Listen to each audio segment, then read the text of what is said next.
And we're going to continue on today talking more about the male reproductive system. And again, when we're talking about the male, we have gonads, ducts, accessory organs, and the external genitalia to talk about. Once again, the gonads are the testes, and they produce the androgens, the main one being testosterone, and the sperm. Again, men produce sperm continuously from puberty on. Under normal circumstances, men are always making sperm. And they're making a lot of it. Again, on the order of a couple hundred million sperm per day are being produced. The ducts involved are the epididymis, the ductus or vas deferens, the ejaculatory duct, and the urethra. And we'll show you on the next slide where those are at. But they are conducting the sperm from the testes out of the body. We have some accessory organs adding fluids into that. The seminal vesicles and the prostate, they're adding in the semen. And the bulbourethral glands are adding in a lubricant to keep the urethra nice and lubricated. And then the external genitalia are there to aid with copulation. The penis and then the scrotum is there to regulate the temperature of the testes. And again, it all looks something like this. So again, as we're looking at this here, again, the testes are hanging out in this flap of skin down here, which is called the scrotum. The scrotum is this nice flap of skin down here. And the testes are hanging out inside of there. They're hanging out inside the scrotum because in order to get efficient sperm production, they need to be a little bit on the cool side. Again, the internal body temperature is around 37. For best sperm production, we want a temperature more like 34. So we do want it to be a little bit colder than we would see inside the internal body cavity. On the back of that, we see this nice comma-shaped structure right there. That's the epididymis.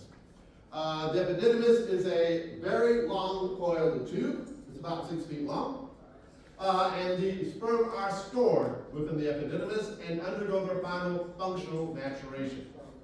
As the sperm are leaving the testes, they are physically mature. They look like a sperm, but they don't quite work yet. They have to hang out within the epididymis for a while before they become functionally mature. So they still are not quite swimming around yet. Going from the epididymis up into the body, we have this tube that comes up here, wraps around the bladder, and comes around to the opposite side over here. That is the ductus deferens. Again, the ductus deferens are there to conduct the sperm from the epididymis down into the prostate, where it will then meet up with the ejaculatory duct. The ejaculatory duct will then, the sperm will be mixed with the semen in the ejaculatory duct, which crosses the prostate and goes then into the urethra and out the body. So that is the pathway that sperm take on their way out the body. Once again, starting within the seminiferous tubules in the testes. That's where we make the sperm undergo their physical maturation. They then move into the epididymis, where they are stored for later use and undergo their final functional maturation before moving up into the ductus deferens, which will transport them along the way out. And then to the ejaculatory duct and urethra on the way out. Please note that the urethra here in the male conducts both urine and semen. Conducts both the sperm and the semen. It has both a reproductive and a urinary function. And that urinary function is why we need those bulbourethral glands, because urine has a tendency to be acidic. Sperm hate acid. Sperm don't like acid. All right, so that's what these structures look like. We then have a few accessory structures as well. On the back of the bladder, we have what are called the seminiferous. The seminal vesicles, and they produce about 70% of the fluids of the semen. We'll be talking more about semen a little bit later today. The semen contains things to allow the sperm to grow, and not grow, but to become motile and start swimming around once they get into the female. The prostate sits right underneath the bladder. The urethra runs through it, as does the ejaculatory duct, and this is where the sperm and the semen become mixed together. Again, the semen gets inputs from both the seminal vesicles and the prostate. About 70% comes out the seminal vesicles, most of the rest comes from the prostate. We have one more gland, and that is the bulbourethral gland hanging out down here. So called because it sits between the bulb of the penis, which is here, and the urethra. And it is producing predominantly a lubricant to help flush things out there, neutralize, it has a lot of bicarbonate in it, to neutralize any acids that may be around, and just basically make everything flow a little more easily at the appropriate time. All right, and then we have the other two structures that we need to talk about, the penis and the scrotum. And we'll talk a little bit more about those in a few more slides. The testes themselves, however, that is where we produce the sperm. Again, the sperm are made within the testes, and they make a lot of sperm. Most of the volume of the testes, about 90% of it, is composed of what are known as the seminiferous tubules. And these are very long, or well, individually they're not that long, they're only about 80 centimeters long. But they're very highly coiled up, and there's a bunch of them so that we have about half a mile of these tubes in each testing. In other words, between the two testes, men have about a mile of seminiferous tubules inside of it. And this is where the actual sperm production occurs. It occurs within the seminiferous tubules, and it is guided along by what are called Sertoli cells. These are also known as nurse cells. So the nurse cells, or the Sertoli cells, they help to guide the production of the sperm within the seminiferous tubules. Outside the seminiferous tubules, we have what is called the interstitial tissue, and that contains what are called Leydig cells. And the Leydig cells make the testosterone. So the testosterone comes from Leydig cells outside the seminiferous tubules. Inside the seminiferous tubules, we have these Sertoli cells, which are helping to guide the sperm along their way. And it looks something like this. So again, as we take a look on the inside of the testes, first of all, the whole thing is covered up by this white covering on the outside, known as the tunica albuginea. And we see these very tightly coiled up tubes in here. These are the seminiferous tubules. And if we take a cross-section of it, it looks something like this. And we can see here on the outside, these are the spermatogonia hanging out here. Those are the germ cells that are going to reproduce themselves and eventually turn into sperm. More on that, a lot more on that a little bit later on. But as they grow and develop, they move from the outside towards the outer portion of the seminiferous tubules in towards the middle, where they eventually detach and then make their way out. And again, we have these large cells hanging out in here. These are the Sertoli cells helping to guide those sperm along their way.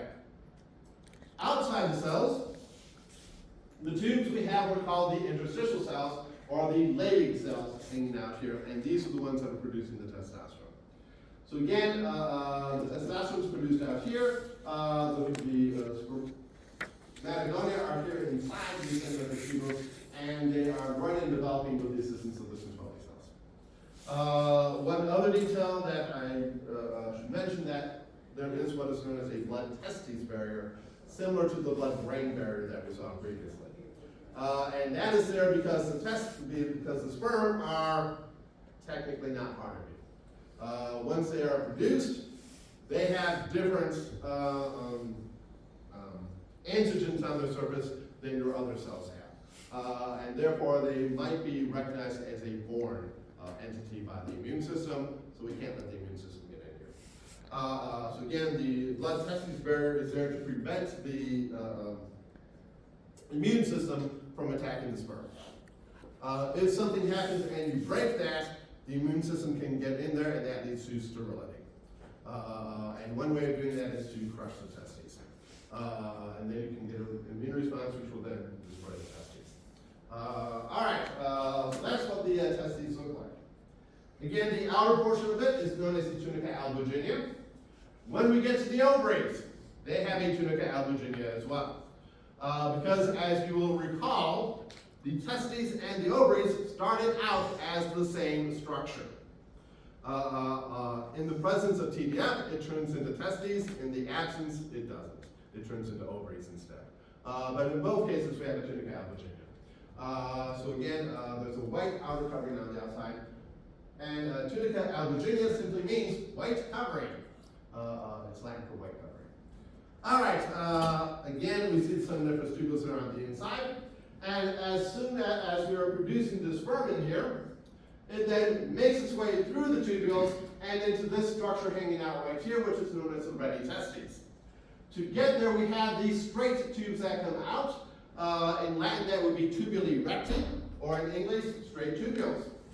So the straight tubules are there to allow the sperm to get from the seminiferous tubules into that network in there known as the ready testes. The sperm will then gather there, and from there they will exit the testes through what are known as efferent ductules and go into the epididymis up here. So the efferent ductules then allow the sperm out of the testes itself, again through the efferent ductules. The epididymis, again, is a long coiled tube. Again, it's about 6 feet long, very tightly coiled along the backside. And it has a head here at the top. Most of it's the body and a tail down here at the bottom. So it has a head, a body, and a tail. And again, the epididymis runs along the back of the testes. Coming out the tail, we have a nice long tube that comes up through here. That's the ductus deferens, also known as the vas deferens. The ductus deferens then continues its way up into the body through what is known as the spermatic cord. The spermatic cord contains three types of tubes. It contains the ductus deferens, the testicular arteries, and the testicular veins. Once again, we have one artery coming in here and typically more than one vein coming back out. So again, we have these three structures in here. The ductus deferens, the testicular artery, and the testicular veins, all wrapped up by a bunch of connective tissue, which then suspends the testes within the scrotum. So this is the string. It's actually bigger than a string, but that's suspending the testes here within the scrotum, and that is known as the spermatic cord. More on that later. We then take our ductus deferens coming into the body, comes around and wraps around the back side of the bladder here. And here we see the urinary bladder. Here are the two ureters coming down from on top, and this is then the ductus deferens coming in through here. The ductus deferens, at the end of it, you'll notice, is nice and swollen. And that swollen portion is what is known as the, as the ampulla of the ductus deferens. Again, an ampulla is always a wide section. So we have an ampulla here on the ductus deferens. We'll see an ampulla on the uterine tubes as well. An ampulla is always a wide section. And as upon appropriate stimulation, the sperm will move up through here and gather and be held here before making that final spurt out of the body. So the sperm will gather here in the ampulla of the ductus deferens. Right next to that, we have the seminal vesicles, and these are sort of balloon-shaped structures on the back of the bladder. And they produce, again, most of the semen, the fluids that conduct the sperm out of the body. And we'll talk about what products are being produced by the seminal vesicles and which products are being produced by the prostate gland when we talk about the semen a little bit later. Within the prostate itself, we have where the ductus deferens and the duct from the seminal vesicles come together. That is known as the ejaculatory ducts. And that is where the semen and the sperm mix. And then enter into the prostatic urethra. They will then go from the ejaculatory duct into the prostatic urethra and make their way out of the body from there. Again, down a little bit below that, we have the vulvourethral glands introducing a lubricant as well. All right, so one more time. We make our sperm within the seminiferous tubules. They then make their way out from there into the tubulum recti, or the straight tubules, and then move into the ready testes, and then exit the testes by means of the efferent ductules. Again, these are all inside the testes itself. These are all inside the testes. From the efferent ductules, we then enter into the epididymis, where they are then stored, and undergo their final maturation here, their final functional maturation here within the epididymis. Upon appropriate stimulation, they will then move into the ductus or the vas deferens, making their way up into the body, around the bladder, where they'll meet up in the ejaculatory duct with the output from the seminal vesicles. The ejaculatory duct crosses the prostate, which will then add its juices in there as well. It will then enter into the prostatic urethra, the membranous urethra, and then come out through the spongy urethra, where the vulvourethral glands are putting in their contents as well. And that is the order through which the sperm take on their way out of the body, and that's where we ended up last time. Any questions at this point? We now need to continue on and talk about a few other structures hanging out here. One of which is known as the scrotum. And the scrotum is basically a flap of skin. It's a flap of skin that holds the testes outside of the body. It is there to hold the testes outside the body where it is a little bit cooler. You will notice we do have essentially two chambers in here. There's a left and a right side to it, and they are separated by a wall in between them. And the testes are hanging out in here, and they're suspended inside the scrotum by this structure right here known as the spermatic cord. And again, inside the spermatic cord would be the ductus deferens, the testicular arteries, and the testicular veins. Now, as we take a look here, there are a couple of other structures we need to point out. First of all, there is a serous membrane that is surrounding the testes, known as the tunica vaginalis. The tunica vaginalis is a serous membrane, which originally was part of the peritoneum. Again, the peritoneum is the membrane that is surrounding all the organs within the abdominal cavity. And during development, specifically during the third trimester of development, the testes descend from where they were originally being produced up by the kidneys down here into the testes, and they carry along with them part of that peritoneal structure. So they're going to be carrying along part of the peritoneum with them. That will then detach from it and be left as the tunica vaginalis. Again, this is a serous membrane, so it's got two sides to it. It has a serous side and it has a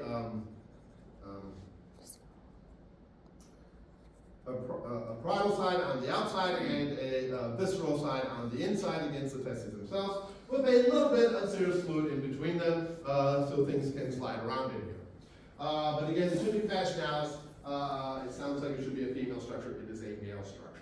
And it's called vaginalis because it vaginates into the scrotum. But again, it is simply a serous membrane. There's another serous membrane hanging out in here. All right, one other structure that doesn't show particularly well here, that is known as perineal wrapping. I'm only mentioning this because it's something else in the female. It's something much more important in the female. In the male, the perineal wrapping is a little ridge of skin, essentially. It's a little ridge of skin that runs along the bottom of the testis, of the scrotum here. In the male, it's not significant. In the female, it is significant. So again, this is one of those homologous structures that in men turns into this, and in women becomes something very different. So I'm mentioning it because we might see what it looks like in women later on. And then we have two muscles, the cremaster and the dardos. The cremaster and the dardos are muscles here to help us with temperature regulation. The dardos is smooth muscle. The cremaster is skeletal muscle. So the cremaster is skeletal muscle, the dardos is smooth muscle. The dardos is just inside the skin, is just underneath the skin of the scrotum. And it is temperature regulated. As the temperature drops, the dardos contracts and pulls the testes up closer to the body. So again, when it's cold out, the dardos, which is just on the inside of the skin here, it contracts and shrinks the size and makes it more wrinkled, and draws the testes closer to the body. The cremaster comes down from on top and is an extension of the internal oblique. You all remember the internal oblique, right? It's right here. The internal oblique has an extension to it called the cremaster that passes through the inguinal canal and wraps around the testes and pulls up. On it. And again, these are there to help regulate the temperature within the testes. They're there to keep the testes at an appropriate temperature for good sperm production. When it's hot out, they relax and the scrotum hangs down farther. When it's cold out, they shrivel up and pull the testes closer in to where it's warmer. So that's the dardos and the cremaster hanging out here. All right, so that's what the scrotum itself looks like. Again, important structures here, the dardos and the cremaster, and the tunica vaginalis is simply the serous membrane surrounding the testes. Now, once again, the testes didn't start out here. They started out up inside the abdomen, quite a ways up next to the kidneys. And in order to get down here, they had to pass through a hole. And that hole is running right underneath the inguinal ligament, and that is known as the inguinal canal. So again, as you can see here, here's that inguinal ligament that we've seen many times before. Running across it, runs from the anterior superior iliac spine to the pubic tubercle down here. And to get into the testes, we had to go through it, which leaves a nice big hole right here. And again, that is the opening to the inguinal canal.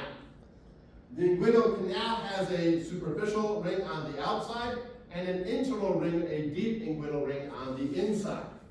And the spermatic cord passes through this canal. Again, it had to be big enough to allow the testes to pass through. And in men, this is where men get hernias. This is where men get hernias. Now, what is a hernia? A hernia is any time a piece of the GI tract gets out of the abdominal cavity. And one way that can happen, normally the superficial and the deep inguinal rings are offset. It's not a straight shot through here, they go through at an angle. Which means that the entrance from the outside doesn't line up with the entrance on the outside. So as we pass through here, that's going to prevent other things from coming out. But if you get a tear in either of these rings, we could get a hole that comes straight through here, and then a piece of the intestines can pop out. That is the most common form of hernia in men. And that's known as an indirect hernia. It is going through the inguinal canal. These hernias are much more common in men than they are in women for one simple fact. Women don't have anything passing through here. There's simply a blood vessel or anything there. The inguinal canal in women is tiny. In men, it's big. So it's large enough in men that you can get a piece of the intestine popping out through it if there's a special level tear in it. And that is where men get hernias. Again, where does that intestine end up? It's up in the scrotum. It shows up here inside the scrotum. And it's, feel free to look up pictures online if you really want to be grossed out. But again, a hernia, the kind of hernias that men get most commonly is simply where a piece of the intestines passes through that inguinal ring and into the scrotum. Again, hernias are really nothing to laugh at, because as it's hanging out here inside of there, it is passing through this place, and it can become very constricted in there. And if you constrict the small intestine, what's going to happen to it? Food can't go through? What was that? The stuff can't go through? Well, more importantly than that, Circulation. Blocks it and it dies? it blocks the blood from getting through too. And you could have a piece of the small intestine die on you. That's called a strangulated hernia. That's what strangulation is. So you could strangle it, and then it dies, and if it dies, what happens? Two very bad things happen. Yes. You can get an ostomy. I mean, you have to have surgery. Well, you're going to get surgery either way. Bacterial infection? One, there's bacteria hanging out inside of it that can then get out, and two, same thing going to get past that point. You've got a bile blockage. You have a major bile blockage, number one, and number two, everything on the inside can now leak out. So again, not a happy time. So again, you get surgery for this, and you get it quick. This can become deadly quite quickly. Can be fatal quite quickly. But again, if these two rings start to overlap, it's a major problem for men. By the way, women don't get a lot of indirect hernias, they get more direct hernias, which are going through the wall of the abdomen instead, particularly here and here. Because during pregnancy, what happens? It gets stretched out. And you can end up with an umbilical hernia coming out through the umbilical, where the umbilical cord was. And the other type of hernia that we see in both men and women fairly commonly is what is known as a hiatal hernia, where the stomach is coming up through the diaphragm. Again, due to a small tear in the esophageal hiatus. All right, well that's what hernias are. Again, the most common form are these direct hernias, most frequently seen in men. Very rarely seen in women. All right. So that's the inguinal canal, and again, something to be aware of. Oh, by the way, if you had something starting to push through there, you can stick your finger up there and feel it. And again, the men in the room know what I'm talking about when we go to the get a exam. I don't think they do this moment.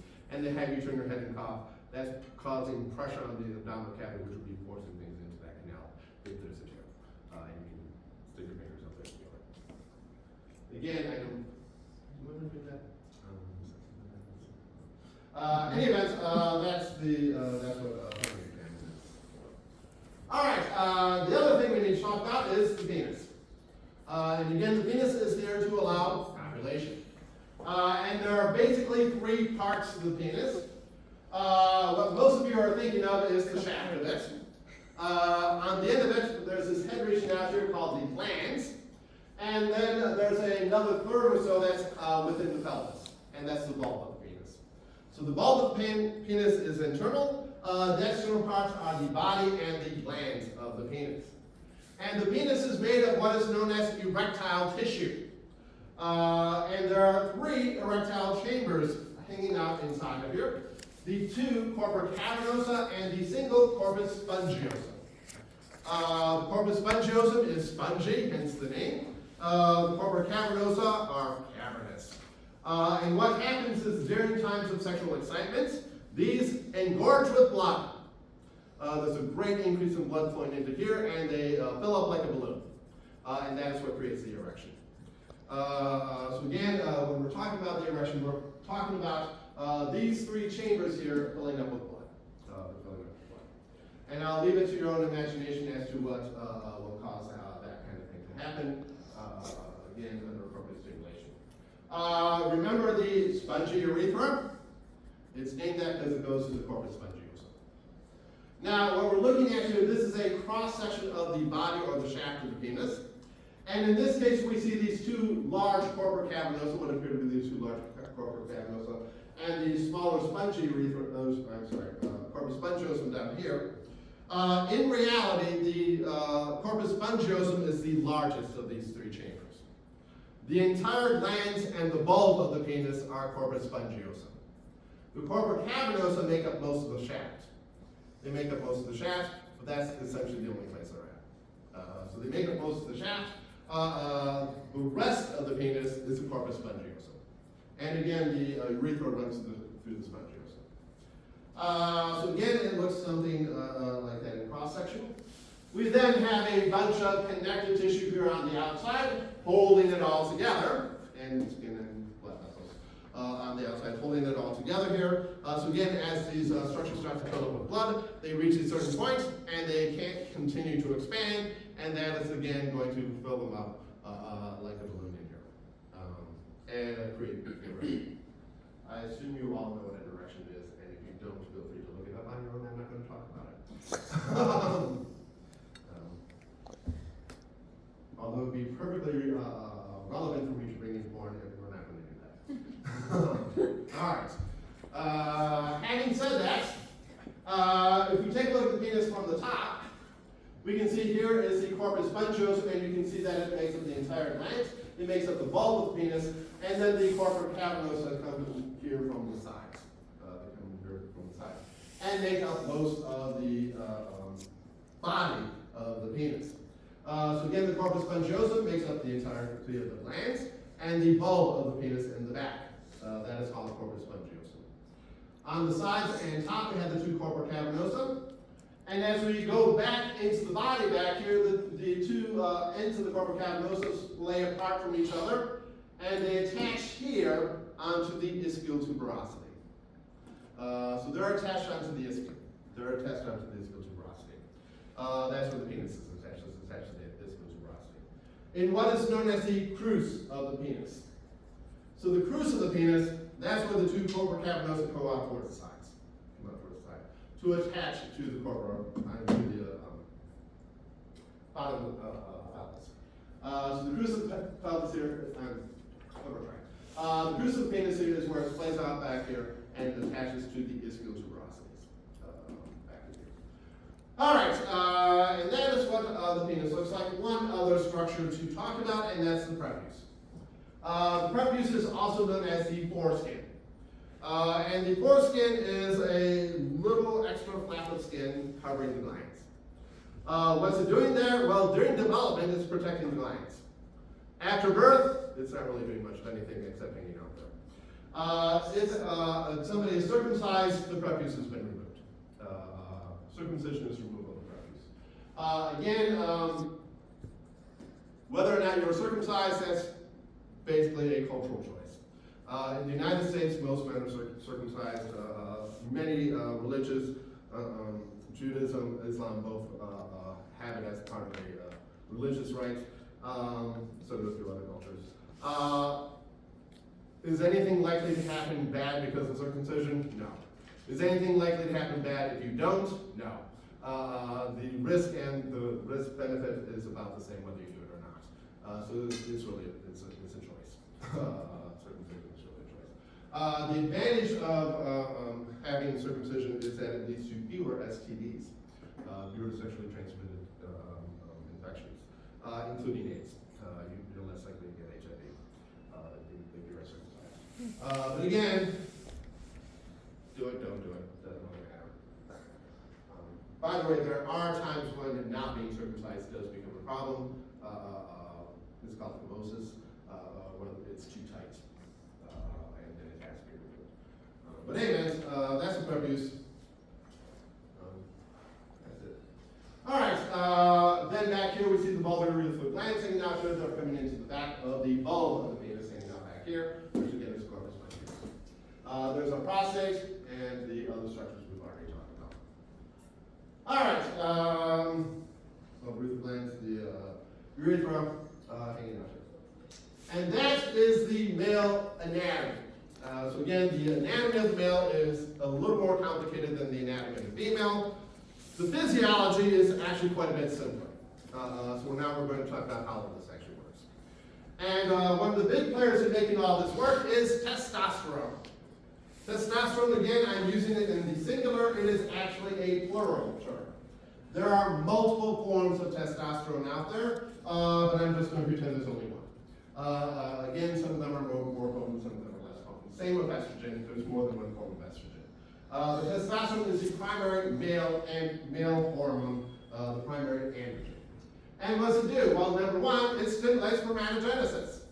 The whole point of all of this is to get sperm and get it into the female. So it stimulates spermatogenesis.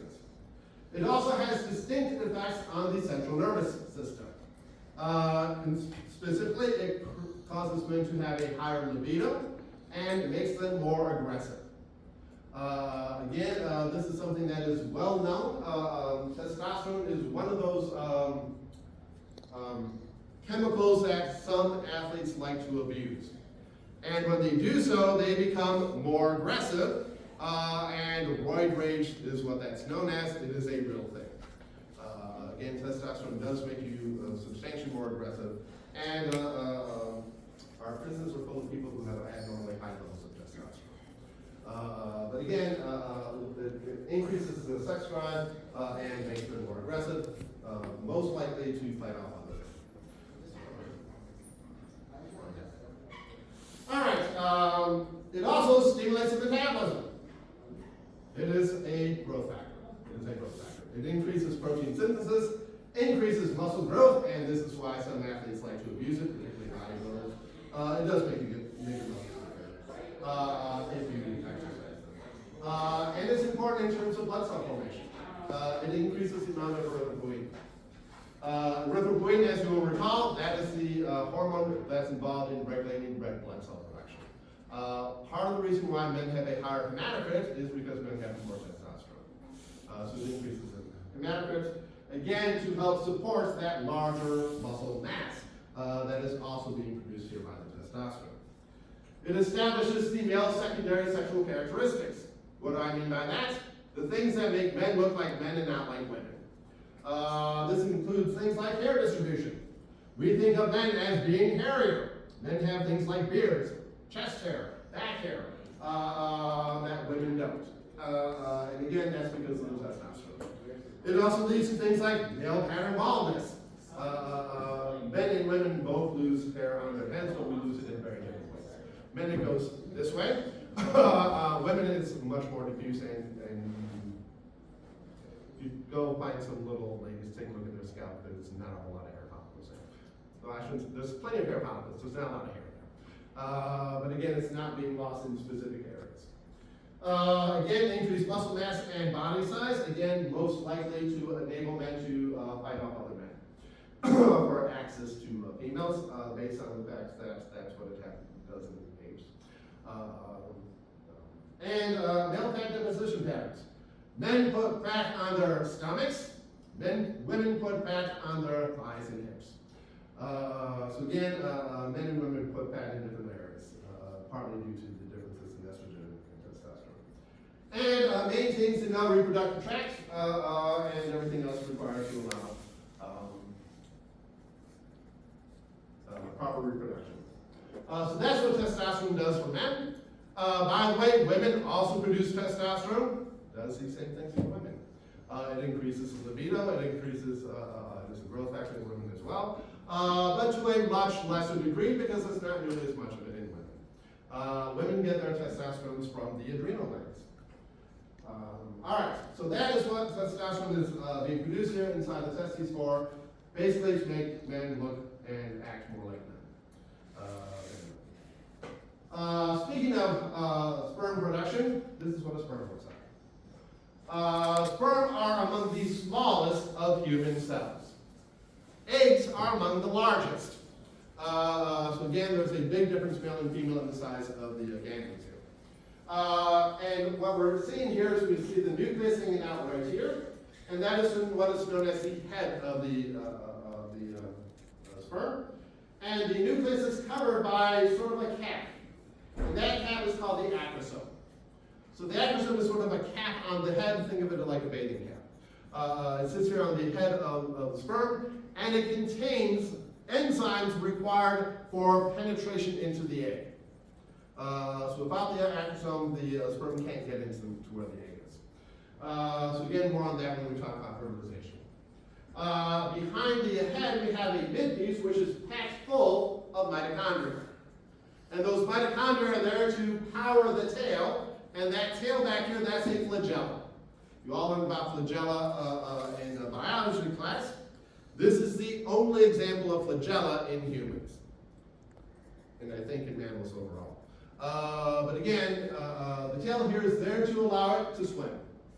So when we're looking at a sperm, what we're really looking at is essentially a swimming nucleus.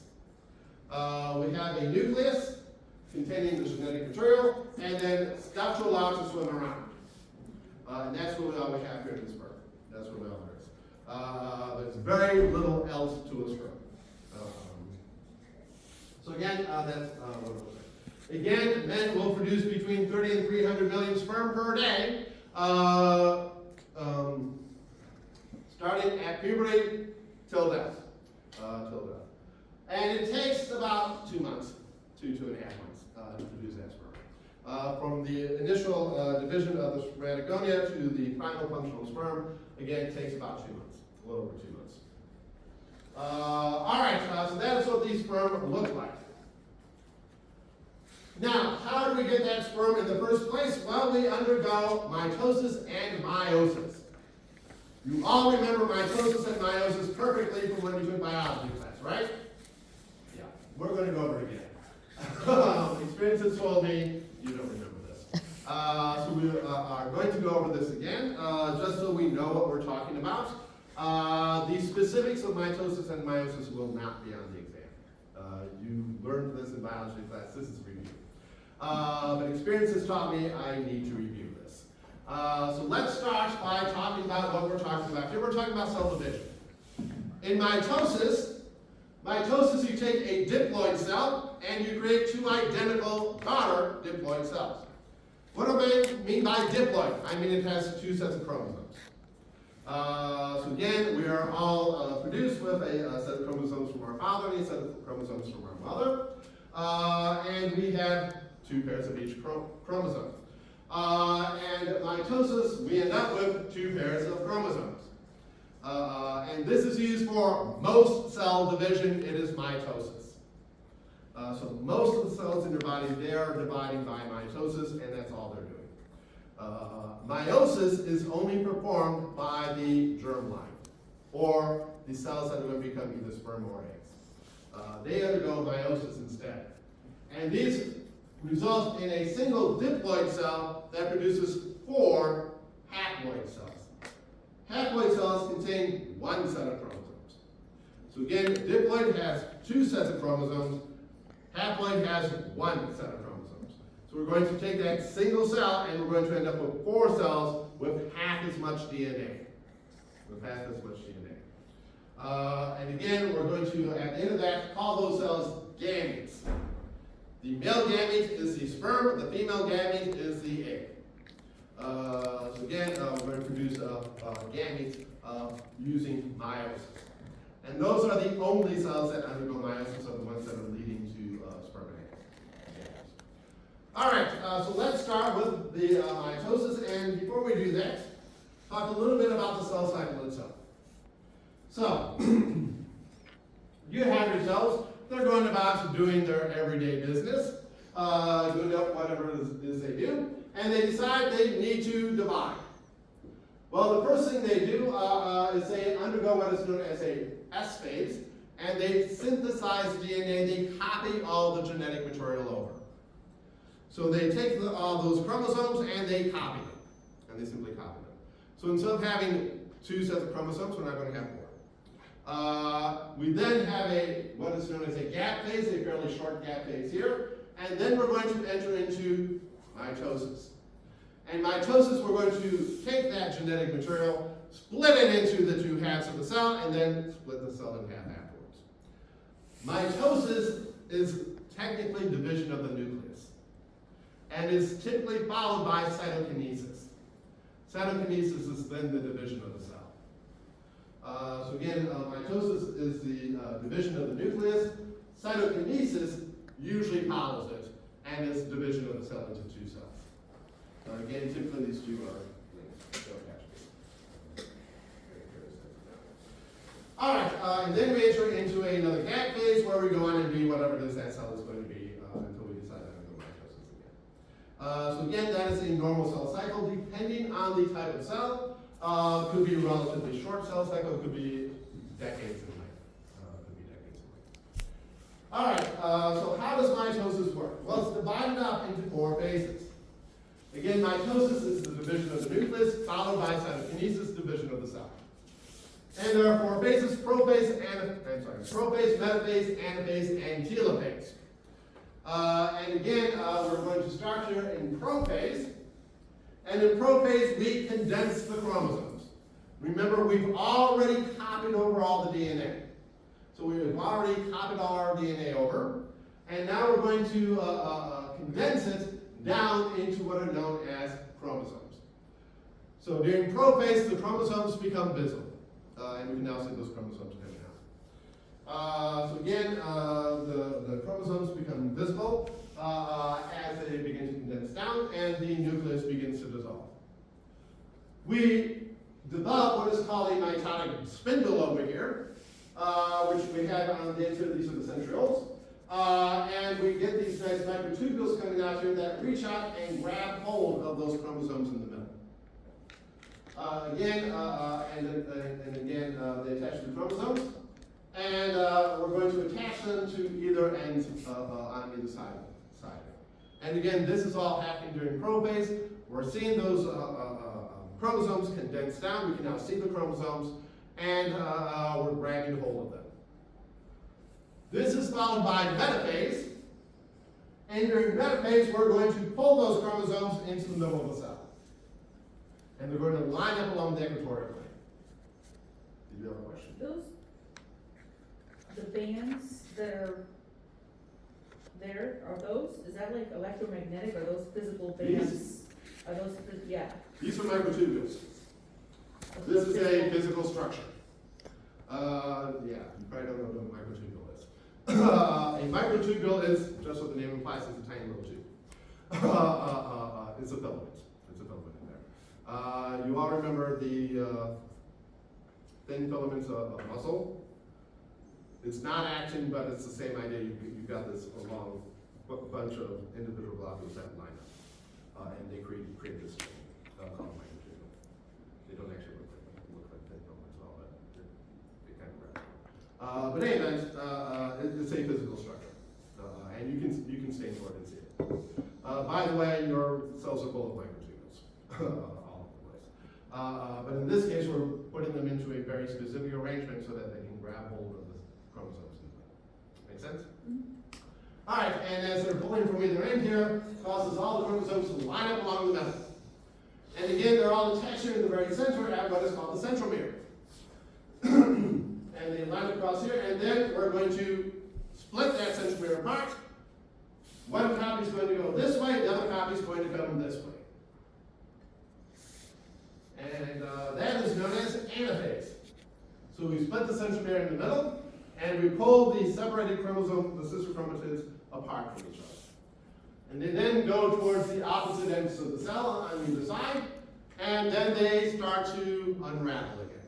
And we go back to our initial state. And that is known as telophase.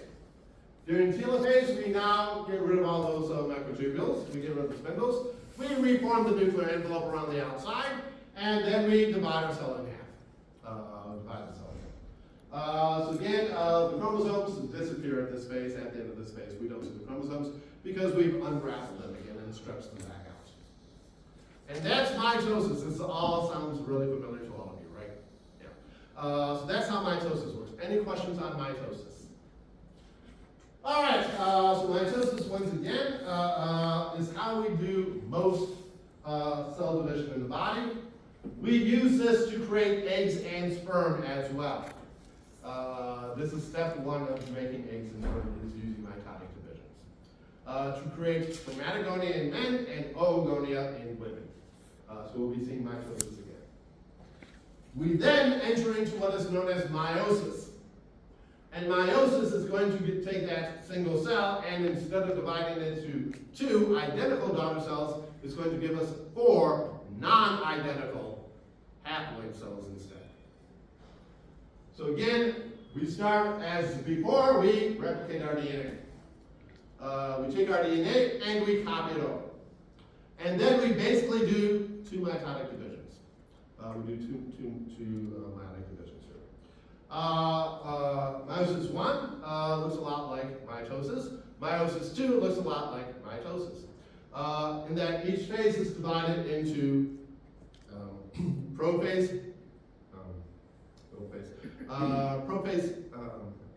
name isn't coming to me, metaphase, there it is. Prophase, metaphase, anaphase, and telophase. We're going to do that again. But again, we're only going to copy the DNA once. We copy it before prophase 1. We don't copy it at the end of meiosis 1. We don't copy it over again. And we're going to separate those homologous chromosomes apart so that they're no longer identical in each one. And then we're going to separate them apart. And again, we're going to start with 1 diploid cell and end up with 4 haploid cells. So what does it look like? Well, it looks like something like this. Starting out with our initial cell, we had 2 copies of each chromosome, and we copied them over. We copied them over here. And now, instead of attaching just 2 in the center here, we now have all of them attached together here in the middle. And then we're going to undergo a meiotic division, and we're going to have a single set of chromosomes in each one. And then we're going to copy it again, only now we're going to only have as much DNA as what we started with up here. And as a result, they're going to be non-identical because the ones we got from our father and our mother don't end up in the same cells. We have what is known as random assortment. They are randomly assigned to one cell or the other, as the case would be. So let's start with meiosis 1, and we start with what is called prophase 1. Prophase 1, the homologous pairs line up, and importantly, we have what are called crossover events at this point. This is the only point in the cycle when we have all those homologous pairs lining up with each other, so this is really the only time you could have crossover events. And a crossover event means we're exchanging DNA from one chromosome to another. It's on the next slide. So again, we're going to line them up, and we're going to exchange portions of the DNA and mix up our chromosomes a little bit more. Then we're going to bring them all into the middle of the equatorial plane, split them apart, send one half to one side, the other half to the other side, and then we're going to split the cell in half. Once again. So again, prophase 1 looks a bit different. After that, it's essentially the same thing as mitosis.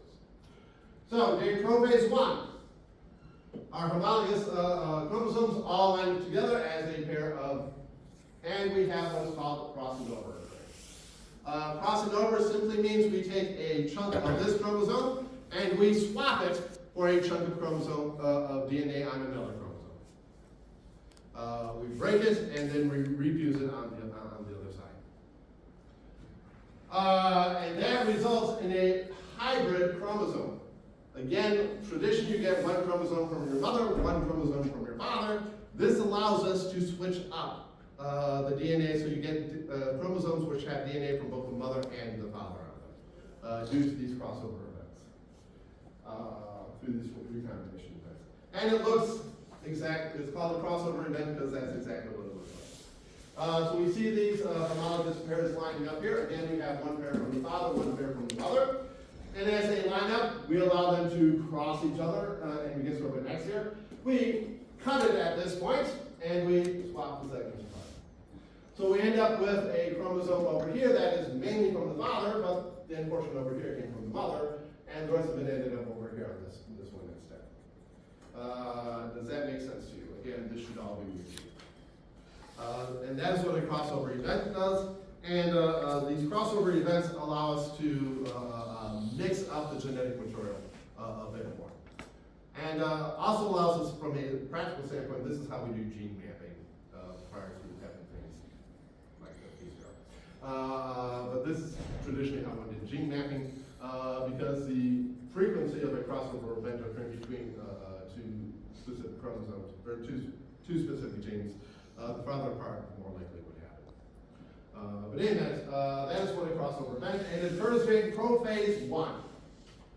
Metaphase 1, we line up across the middle of the plane, and we have them all line up. Again, as they line up, it's random as to how these how these chromosomes line up. So when we split them apart and send them off into the opposite ends during telophase, they end up in different parts.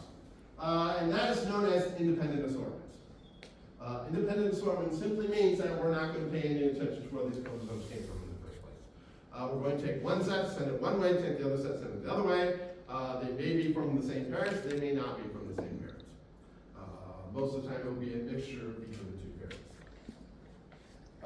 And then anaphase 1, separate them apart, pull them to the opposite ends, and form two sets of bundles out there. And then we enter into meiosis 2, which looks an awful lot like plain old mitosis, with one big exception. We don't copy the DNA. So we did our cell division. We now have two daughter cells that have different genes inside of them. They're not identical anymore. And now we're just going to divide them again, and we're going to halve the amount of DNA that's within each one, because we're not going to bother copying it over here. But otherwise, it just looks like mitosis. So we have prophase 2. We see the chromosomes reform. We build a spindle. Metaphase 2, we line them up in the middle. Anaphase 2, we pull them apart. Telophase 2, we reform the nucleus. And it looks exactly like mitosis with very few variations. And that is how meiosis works. And again, this is how we're going to produce sperm and eggs. For sperm, it's essentially what I just told you. For eggs, there's a few more complications that we have to add. But again, that's essentially what it is. Are we clear on how mitosis and meiosis work? Any questions? If not, feel free to go take a look at your biology notes from when you took biology. All right, so now we need to talk specifically about spermatogenesis, making sperm. And spermatogenesis begins with our stem cells called spermatogonia. Again, the spermatogonia, they're hanging out towards the edge of the seminiferous tubules, and they're undergoing mitosis. They're simply dividing and creating clones of themselves. They're simply dividing up and making copies of themselves. Of those mitotic divisions, one of these spermatogonia that results from that mitotic division, one of them will continue on and undergo mitosis again and produce two more. The other one will then enter into meiosis and begin differentiating into sperm. So again, we have mitosis going on, and then one of the products here will enter into meiosis and undergo what is known as spermatogenesis. So the spermatogonia undergo mitosis, and one of them begins to differentiate into what is called a primary spermatocyte. A primary spermatocyte is a spermatogonia that has now begun to enter into meiosis. So it's starting to differentiate beyond just being that simple stem cell. It's starting to differentiate. And it's going to then copy its DNA over and enter into prophase 1. And again, the primary spermatocytes, these are diploid cells. These are diploid cells. They're then going to undergo meiosis and produce 4 sperm, or spermatozoa.